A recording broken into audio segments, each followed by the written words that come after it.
আপনারা আমার এই জমিতে ধান লাগাবেন বিকাল 5টা পর্যন্ত, এরপরে আপনাদের বেতন দিয়ে দেব।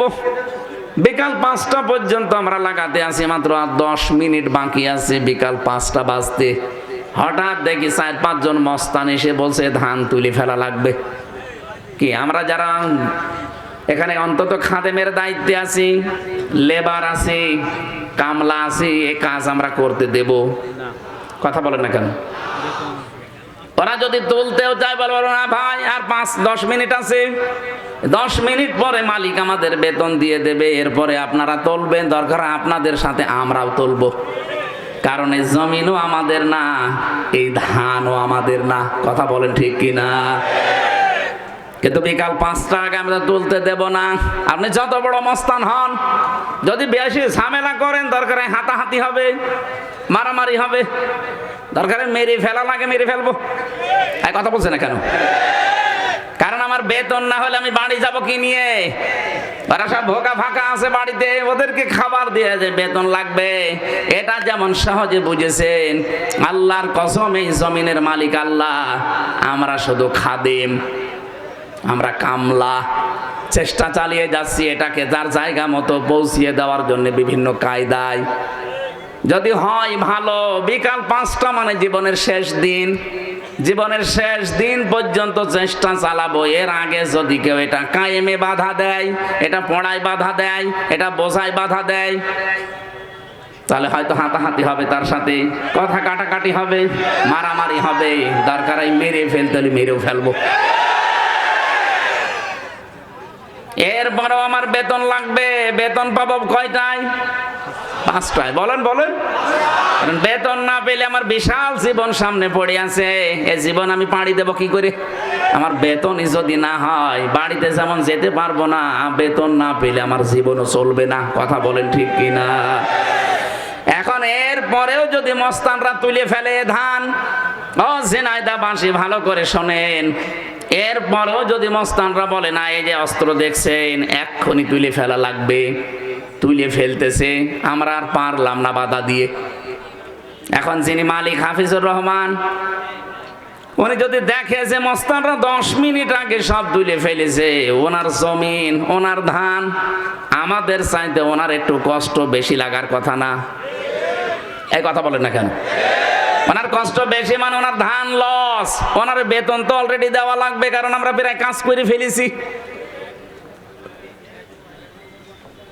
এরপরেও যদি উনি কিছু না বলে, বুঝতে হবে উনি দুর্বল, এই জন্য কিছু বলছে না। না না,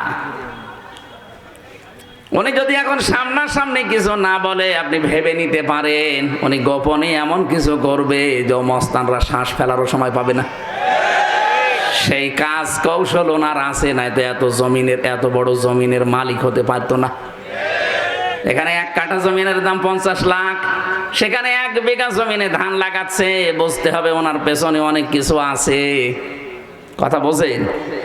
তাহলে উনি যদি এখন সামনাসামনি মস্তানদের কিছু না বলে, বুঝে নিতে হবে যে ওর গোপনে কোনো কিছু আছে। এই জমিনে 54 বছর আবু বকর সিদ্দিকের মতো মানুষেরা চেষ্টা চালিয়ে যাচ্ছে জমিনে কামলা হিসাবে, কোরআনের খাদেম হিসাবে এটা এজহার করার জন্য। কিন্তু কত বাধা আমরা পেয়েছি, কথা বলেন না কেন? কোন সময় বাধা দিয়েছে হাসানুল হক, ইনু বলা যাবে না, ইনি, হর্ষাই দন্তন্নয় হর্ষি। কখনো বাধা দিয়েছে রাশেদ খান মেননের ভূমিকায়, কখনো বাধা দিয়েছে দিলীপ বড়ুয়ার ভূমিকায়, কখনো বাধা দিয়েছে বিচারপতি মানিকের ভূমিকায়, কখনো বাধা দিয়েছে হাসিনার ভূমিকায়। এরপরও আমরা কিছু পারছি না। এই 54 বছরে 96% মুসলমানের দেশে, এরপরও মনে করেন এটা আমরা কায়েম করতে পারলাম না, এটা বিজয় করতে পারলাম না, কিন্তু এর একজন মালিক নেই। আরো জোরে বলেন। এর একজন মালিক আছে, এমনকি জমিনের একজন মালিক আছে, তিনি তারপরও কিছু বলেননি। কামলা যারা আমরা কিছু বলতে পারলাম না, কারণ আমাদের ক্ষমতার বাইরে। এমনকি মালিক যিনি, উনিও কিছু বলছেন না। সামনাসামনি যদি কিছু না বলে, আপনি বুঝেই নেবেন যে ওনার গোপনে কোনো উদ্দেশ্য আছে। আর গোপনে যদি একবার ধরে, বাপ বলার সময় দেবে না। আমার মনে হয় আল্লাহ এখন ধরেছে। যত ক্ষতি করেছেন আপনারা, কি দোষ ছিল এই দেশের আলেমদের, একামতে দিনের কর্মীদের, কি উদ্দেশ্য তাদের? বারবার তারা তো 54 বছরই বলছে যে আমাদের ক্ষমতা উদ্দেশ্য না, আমাদের উদ্দেশ্য এটা প্রতিষ্ঠার মাধ্যমে আখিরাতে মুক্তি পাওয়া। হ্যাঁ, এর বাইরে যদি কারো উদ্দেশ্য থাকে চেয়ারের, তাহলে তার পেছনে থাকা জায়েজ নেই। আপনার উদ্দেশ্য থাকা লাগবে, এইটা আমি জমিনে কায়েম করব, এজহার করে দেখাবো কি করে বিজয় করা যায়। এর জন্য যত রকমের রাস্তা আছে বৈধ পন্থায়, সব রাস্তা আপনি অবলম্বন করেন। এরপরও বারবার স্বীকার করে নিচ্ছি, এটা বোঝাতে চাই মালিক কিন্তু একজন আছে, উনি বিকাল 5টায় আসবে। বিকাল 5টায় আসবে, এসে যদি দেখে ধান সব তুলে ফেলেছে মাস্তানরা, এত বাধা দিয়েছে কামলারা, কামলাদেরকেও মারধর করেছে। এখন সারা দেশে আমরা দেখতে পাচ্ছি অনেকেই কামলাদেরকে ধরে ধরে মারছে। শৈলকোপায় আজকে মেরেছে, কুষ্টিয়াতে মিরপুরে মেরেছে। কি উদ্দেশ্য আপনি মারেন বলেন তো?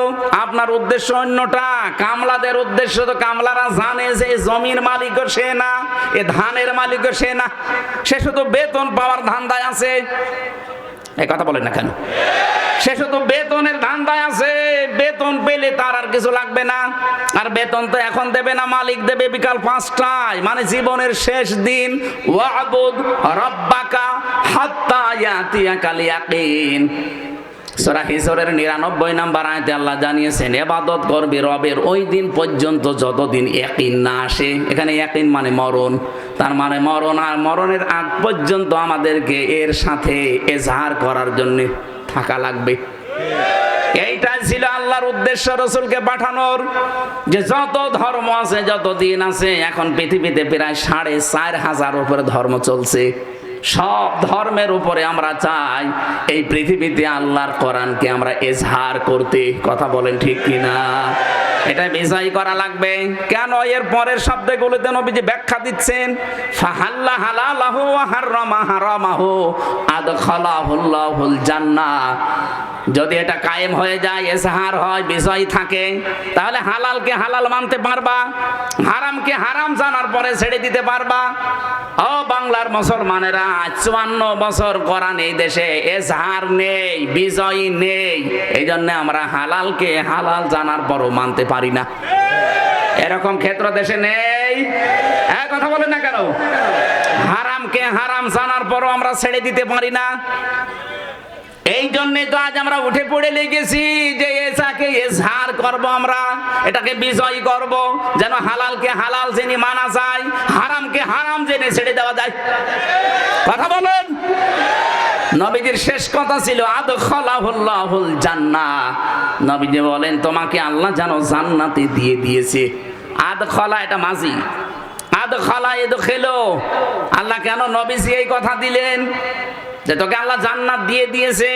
আরে ভাই, আমি তো এখনো মরি নাই, জান্নাতে গেলাম কি করে? তার মানে কোরআনে কারীম যদি ওই 4টা শর্ত মেনে আমরা এদেশে, উনি তো হাত তুলতে বলছিলেন, স্যার যেই বলেছে কারা কোরআন শিখতে চান, পড়তে চান, সবাই হাত তুললেন। তাহলে এই 4টা শর্ত মেনে আপনাকে কোরআন পড়া লাগবে, আর কোরআনকে বিজয় করার জন্য সর্বাত্মক চেষ্টা চালাবেন জীবনের শেষ দিন পর্যন্ত। তাহলে হালালকে হালাল জেনে আপনি মরতে পারবেন, হারামকে হারাম জেনে ছেড়ে দিতে পারবেন। তখন আপনি মনে করবেন এই দেশটায় যেন মিনি জান্নাত হয়ে গেছে। আমিরে জামাত ডক্টর শফিকুর রহমান হাফিজাহুল্লাহ ঘোষণা অলরেডি দিয়েছেন, এদেশে যদি কোরআনের এই বিধান আমরা কায়েম করতে পারি, প্রথম দিন এই দেশ থেকে চাঁদাবাজি আমরা ঝাঁটিয়ে বিদায় করব। মানে আন্দাজে বলেন নাই, এই হাদিসের বাস্তব ব্যাখ্যাটা উনি বলেছেন। অনেকে মনে মনে ভয় পায় যে কোরআন এই দেশে যদি চলে আসে, আমরা একটু মাঝে মাঝে ডাল খাই, লাল পানি খাই, একটু বিড়ি খাই, এইটার কি হবে? হবে, এটার কোনো অসুবিধা নেই। আপনি ডাল খেতে পারবেন, লাল পানিও খেতে পারবেন, বিড়িও খেতে পারবেন। কিন্তু এখন এই যে মসজিদ 4তলা দেখলাম, এই মসজিদে যদি কেউ এশার নামাজ পড়তে গিয়ে মসজিদের ভেতরে যাবার পরে যদি ওর নেশা লাগে যে বাবা খাবে, না নেশা লাগতে পারে, অথবা আপনার বিড়ি খেতে ইচ্ছা হচ্ছে, বলেন তো আপনি 4 দেওয়ালের মাঝে খেতে পারবেন? বলেন। খেতে যদি চান ওখান থেকে বের হয়ে বাইরে খাওয়া লাগবে। কারণ মসজিদের পরিবেশে ডাল খাওয়া নিষেধ। ডাল খাওয়া যাবে, কেউ মেনে নেবে? মসজিদের পরিবেশটা যেহেতু এটা সত্যি, যদি 56,000 বর্গ মাইলে কোরআনের মাত্র 500টা আইন আছে, এগুলো যদি কায়েম হয়ে যায় পুরা বাংলাদেশ হয়ে যাবে এরকম মসজিদ। তখন আপনার ওই ডাল খাওয়া, বাবা খাওয়া, আকিস বিড়ি খাওয়া মনে আসবে না। খেতে চাইলেও আপনি খেতে পারবেন না, পুরা পরিবেশটাই হয়ে যাবে একটা জান্নাতের পরিবেশ। জোরে বলেন সুবহানাল্লাহ। তখন আপনি ভাবতে পারেন যে আমি যেন একটা জান্নাতে আছি।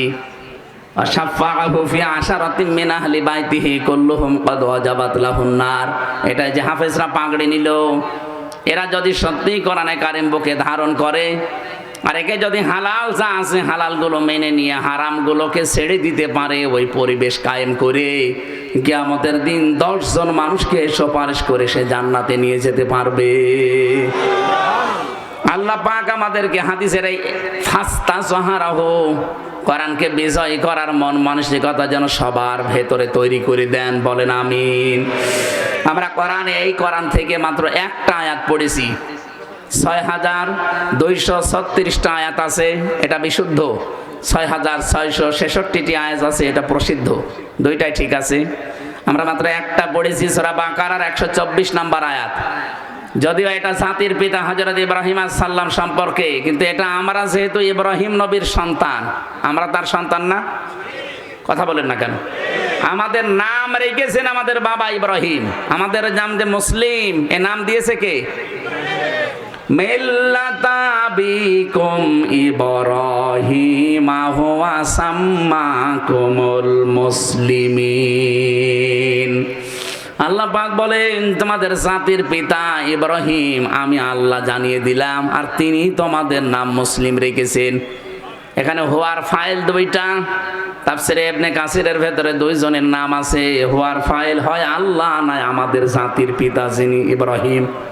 এখান থেকে শিক্ষা পাওয়া যায়, এই মুফাসসির লিখেছেন বাবা হিসাবে হযরত ইব্রাহিম যেহেতু আমাদের নাম তিনি লিখে দিয়েছেন, এখানে যত বাবা আছেন তাদেরও কিন্তু সন্তানের উপরে কিছু দায়িত্ব, প্রধান দায়িত্ব 4টা, আর সব মিলিয়ে 11টা।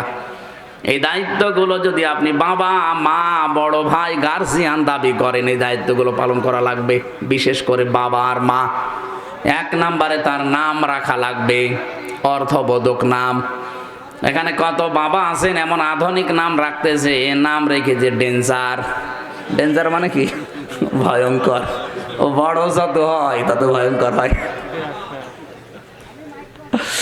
এখানে নাম এমন অর্থবোধক নামবেন, কিয়ামতের দিন যেন আল্লাহ অন্য কিছু যদি নাও পায়, নামের দিকে তাকিয়ে যেন আল্লাহ মাফ করে দেন। হাদিসটা যদিও দুর্বল সনদের দিক থেকে, আমি শিক্ষার জন্য বলছি। কিয়ামতের দিন হাসরের ওই ময়দানে আল্লাহ ডাক দেবেন নাকি মরিয়ম বলে, হাজার হাজার মরিয়ম মহিলা দাঁড়িয়ে যাবে। রব্বুল আলামিন বলেন না, আমি তো এত মরিয়ম চাইনি, আমি ঈসা নবীর মা মরিয়ম আলাইহিস সালামকে চেয়েছি। মরিয়ম নামের মেয়েরা বলবে, রব্বুল আলামিন তুমি তো বলো না যে ঈসা নবীর মা মরিয়ম কোথায়। দুনিয়াতে তোমার আদেশ তো মানি নাই, আজকে যখন ডাক দিয়েছো মনে করলাম যে আমাকেই ডাকতেছো, এই জন্য হাজির হয়ে গেছি। আল্লাহ রাব্বুল আলামিন বলেন আজকের এই ময়দানে ঈসা নবীর মা মরিয়মের সাথে যত মরিয়ম লাব্বাইক বলেছো, যাও তোমাদেরকেও মাফ করে দিলাম। আমি আবার বলছি, সনদটা দুর্বল, তারপরে উদ্বুদ্ধ করার জন্য বললাম। বলেন তো, নাম ও কিয়ামতের ময়দানে কাছে আসবে, এজন্য সন্তানের নাম আপনি এমন অর্থবোধক রাখবেন। সেজন্য কুষ্টিয়ায় সেদিন আমি একটা নাম দেখলাম বড় বাজারে, দোকানে সাইনবোর্ডের উপরে লিখে রেখেছে মেহাদ স্টোর। না, ওনারে বললাম যে ভাই কি এটা, বলছে আমার ছেলের নাম। মেহাদ মানে জানেন আপনি? না, কোরআন শরীফে আমি পেয়েছি বিসাল মেহাদ। আরে ভাই, মেহাদ মানে জাহান্নামের নিকৃষ্ট স্থান। ও নাম কালকেই পাল্টাবো। তো কোরআন শরীফে আছে বলে আপনি একেবারে মেহাদ রেখে দিলেন। তো কাজ জীবন রাখে না অনেকে, সাইদি সাহেব বলতো খিনজির রাখে, কোরআন শরীফে আছে না। অর্থবোধক নাম রাখা লাগবে, কারণ নামের প্রভাব মানুষের জীবনে প্রায় অর্ধেক রবীন্দ্রনাথ ঠাকুরের একটা কবিতা পড়েননি যে এক গাদা সম্পদ থাকার চাইতে একটা অর্থবোধক নাম থাকা অনেক উত্তম। এই জন্য আমি আশা করব আপনারা নাম এমন রাখবেন পরবর্তীতে যেন এই নামের একটা প্রভাব তার জীবনের ভেতরে পাওয়া যায়। নামের প্রভাব আমি পেয়েছি। রিমান্ডে আমার সবচাইতে বেশি অত্যাচার করেছিল যে অফিসারটা, ওর নাম হচ্ছে আসাদুজ্জামান। আসাদ, আসাদ মানে কি? সিংহের মতো আসতো, চোখ আমার বেঁধে নিত আগে। এরপরে ঘরের ভেতরে মাটির নিচে নিয়ে ওই যে সমস্ত জিনিস দিয়ে নখ তোলে ওইগুলো নিয়ে এসে চোখ খুলে বলতে, দেখেন আমরা এগুলো দিয়ে পা হাতের নখ তুলি, যে ভোরও তুলে ফেলি। পায়ের নিচে একাধারে 10 মিনিট পিটায়, লোহার মোগর আছে ওইটা দিয়ে পায়ের নিচে একাধারে যদি আপনাকে আধা ঘন্টা পেটানো যায় আপনি অন্ধকার দেখবেন, চোখে আর দেখতে পারবেন না। কারণ ওদের ট্রেনিং দেওয়া আছে তো কোন কোন জায়গায় মারলে কি কি বলে। এই লোকটার নামের প্রভাব পেতাম, খারাপ প্রভাব, ভালো প্রভাব পাইনি। আসাদ মানে যেহেতু সিংহ, ওই ইসলামী মাইন্ডের মানুষ পেলেই নাকি ও সিংহের মতো গর্জন দিয়ে উঠত যে আজকে আমার রূপ দেখাবো। আমরা এমন এমন নাম রাখবো পরবর্তীতে এই নামগুলো যেন ইসলামের কাজে লাগে। আসাদটা যদি অন্তত ইসলামের কাজে লাগাতে পারতো আমার মনে হয় ওর দ্বারা অনেক উপকার হতো, কারণ পুরাটা চালাতো ওই বিভাগটা সে। এরকম 1628টা চেয়ার ছিল বাংলাদেশে। এই 1628টা চেয়ারে যারা ছিল তারা যদি হযরত ওমরের মতো মানুষ তৈরি হতো, হযরত আলীর মতো মানুষ তৈরি হতো, এই বাংলাদেশটা সত্যি একটা মিনি জান্নাত বানিয়ে ফেলতে পারতাম আমরা। আমরা সেই স্বপ্নই দেখি সামনে যে এই 1628টা চেয়ারে এমন মানুষকে আমরা বসাতে চাই যে মানুষগুলো সত্যি এখানে বসে হযরত ওমরের মতো দায়িত্ব পালন করবে। এ দেশটা দাঁড়িয়ে যাবে ইনশাল্লাহ, কোনো অসুবিধা নেই। জালেমরা যা করেছে এটা কিছু সময় লাগবে, কারণ এই যে যাবার সময় আল্লাহর ওলি 14টা ব্রিফকেস নিয়ে গেছে, সব ছাই ভরা আর মাটি ভরা ছিল। পাইলটকে শুধু বলেছিল ব্রিফকেস গুলো উঠেছে, বলছে হ্যাঁ চলো, আর কারোর সাথে কথা বলেনি। আপনি যদি একটু কাওয়া কাকুকেও বলতেন যে কাওয়া চলে গেলাম, তাও বললেন না। আমার নাম্বারও জোগাড় করে বলতে পারতেন না যে হামজা 3 বছর জেল খাটালাম, কিছু মনে করো না, চলে গেলাম, দোয়া করু, তাও বলেন। আপনি চলে গেলেন এইভাবে। এই দেশে কি দিয়ে গেলেন? বিশাল বিশাল বোঝা দিয়ে গেলেন। এই যে 2780 জন মানুষ এখন হাসপাতালে বিভিন্ন অঙ্গ প্রত্যঙ্গ হারিয়েছে, এরা তার পরিবারের জন্য, সমাজের জন্য বোঝা না? এই কথা বলছেন না কেন? অথচ বিশ্ব নবী যেদিন নবুয়ত পান ওই দিন বাড়িতে আসার পরে বলেছিলেন জাম্মিলুনি ইয়া খাদিজা, আমাকে ঢেকে দাও, আমি ভয় পেয়েছি। হযরতে খাদিজা ওই দিন 5টা কথা বলেছিলেন। কাল্লা, কখনো না। মা ইউখজিকাল্লাহু আবাদান, আপনাকে আল্লাহ অপমান অপদস্থ করতে পারে না। ইন্নাকা লা তাসিলুর রাহিমা, আপনি তো রক্তের সম্পর্ক ঠিক রাখেন। এই হাদিস থেকে প্রমাণ হয় যারা আত্মীয়তার সম্পর্ক ঠিক রাখে তাদের মনের ভেতর থেকে আল্লাহ যত রকমের ভয় আছে সব দূর করে দেয়। আর আমরা যত রকমের সম্পর্ক সবগুলো কাট করি। আত্মীয়তার সম্পর্ক বলেন, রক্তের সম্পর্ক বলেন, আরো বাকি যে সম্পর্ক আছে সবগুলো আর আমরা কাটছাট করি। এই জন্য যত ভয় আমাদের ভেতরে আল্লাহ ঢুকিয়ে দেয়। এক কথা বলছে না কেন? আমি নাটোরে থেকে আসার সময় এক পুলিশ গাড়ি, রাত 2টা বাজে, তখন গাড়ি আটকিয়ে বলছে হুজুর একটু দোয়া করেন। কি দোয়া? আমার বুকে ফু দিয়ে দেন। কেন? যে ডিউটি করছিলাম, হঠাৎ দেখলাম তাল গাছের ভেতরে কি যেন নড়ে উঠল। আমি ভয় পেয়েছি, লবণ পানি খাবো, আপনি আমার একটু ফু দিয়ে দেন। আমি ওনারে একটু আলাড়ে দেখি নিয়ে বললাম, ভাই আপনি আমি আমার সামনে মিথ্যা কথা বলবেন না, আপনি সত্যি করে বলেন তো আপনার জীবনে রক্তের সম্পর্ক, আত্মীয়তার সম্পর্কে কোনো ঝামেলা আছে? ও সত্যি কথাই বলেছে। বলছে হ্যাঁ, আমার ভাইয়ের সাথে আমার কথা হয় না, জমি জায়গা নিয়ে একটু ঝামেলা আছে, এই জন্যে আমার ভাই বড়টার সাথে আমি কথা বলি না। এই তো রক্তের সম্পর্ক যারা দুনিয়ায় ঠিক রাখে না তাদের ভেতরে আল্লাহ একটা ভয় ঢুকিয়ে দেয়। আপনি ওই তাল গাছে কি নড়ে উঠেছে ওই ভয় না, আপনার এমনি একটা অজানা ভয় সবসময় ভেতরে থাকবে। এই জন্য রক্তের সম্পর্ক যাদের ঠিক নেই, আপনি যতই সাহস নিয়ে চলতে চান অজানা একটা ভয় আল্লাহ তৈরি করে দেবে। 2 নম্বরে তাহমিলুল কাল্লা, আপনি তো মানুষের বোঝা বহন করেন, আপনি ভয় পান কেন? আপনি মানুষের দুঃখের বোঝা, কষ্টের বোঝা, ঋণের বোঝা এগুলো আপনি বহন করেন, হালকা করে দেন, আপনার ভয় নেই। আর আপনি কি করলেন? এত ঋণের বোঝা বাংলাদেশে দিয়ে গেলেন, এখন এই দেশে একটা মানুষ জন্ম নিলে 1,10,000 টাকা তার মাথার উপরে ঋণ। তাই আপনাকে আল্লাহ ভয় দেখাবে না, দেখাবে কারে? এত ভয় পেয়েছে যে বলারও সময় পেলেন না। ওখান থেকে আমরা শিক্ষা নিতে চাই, মানুষের বোঝা যারা হালকা না করে আরো ভারী করে দেয়, যারা মানুষের দুঃখের বোঝা বাড়িয়ে দেয়, কষ্টের বোঝা বাড়িয়ে দেয়, আল্লাহ কিন্তু ওই মানুষগুলোকে বিভিন্ন ভয় ঢুকিয়ে দেয়। এই যে আমেরিকা আজ দাবানলের মতো জ্বলতেছে, আপনি একটু পেছনে কয়েকদিন ঘোরেন তো, গাজায় কত মানুষকে ঘর বন্দি করে, কত শিশুকে, কত বৃদ্ধকে, যুবতী মেয়েদেরকে আপনি আগুন লাগিয়ে দিয়েছেন, ঘরে তালা লাগিয়ে। তারা তার যে কান্না আমি ভিডিও দেখেছি, কি হাউমাউ করে কাঁদতেছে তারা। ওই মানুষগুলো ওই সময় বলেছিল, রব্বানা আখরিজনা মিন হাদিহিল ক্বরিয়াতি যালিমি আহলুহা ওয়াজআল লানা মিন লাদুনকা ওয়ালিয়্যা ওয়াজআল লানা মিন লাদুনকা নাসীরা। হে আল্লাহ, তুমি এই জনপদ থেকে আমাদেরকে বের করে নাও, এই জালেমদের জনপদ থেকে আমাদেরকে বের করে নাও, অথবা তুমি তোমার পক্ষ থেকে সাহায্যকারী পাঠাও। ওদের দোয়া আল্লাহ একেবারে ফেরত দেবে। আজ যেভাবে জ্বলতেছে আমেরিকা, আপনি তাকান, আজকে সকালবেলা কিছু আলেমদেরকে ডাক দিয়ে বলছে, যত প্রযুক্তি ছিল আমাদের আগুন নেভানোর, কোনোটাই কাজ হচ্ছে না, যত দেয় আরো আগুন ধরে। সুতরাং তোমাদেরকে দায়িত্ব দিলাম, তোমরা আজান দাও। এখন আজান দিতে বলছে।